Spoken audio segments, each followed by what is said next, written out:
आणि कुत्र्याची कमेंट नक्कीच बघा की हा नीच म्हणतो की घे राशन कर भाषण. कमेंट केली वाचली ना. अरे ए कुत्र्या, आरक्षणासाठी तूच भुकत होता, समजलं काय? आमच्या बापाने एवढं दिलं आम्हाला, कामाला कायचीच गरज नाही. आणि आई बहिणीला कमेंट साजरी करत जा रे कुत्र्या. तुझ्या बहिणीला कोणी कमेंट केली तर कसं वाटन रे तुले? तुला काय वाटून राहिलं? आंबेडकरी बहिणी ह्या का रस्त्यावर पडलेल्या आहे का रे?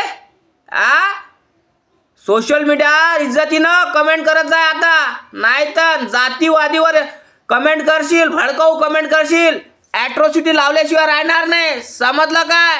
कुत्र्या, जातीवाद नको करू आणि इज्जतीनं आंबेडकरी बहिणीला इज्जतीनं आदर दे. तशी तुझ्या बहिणीला आदर देतात तशा यांना आदर दे, समजलं काय? जय भीम, नमः बुद्धाय.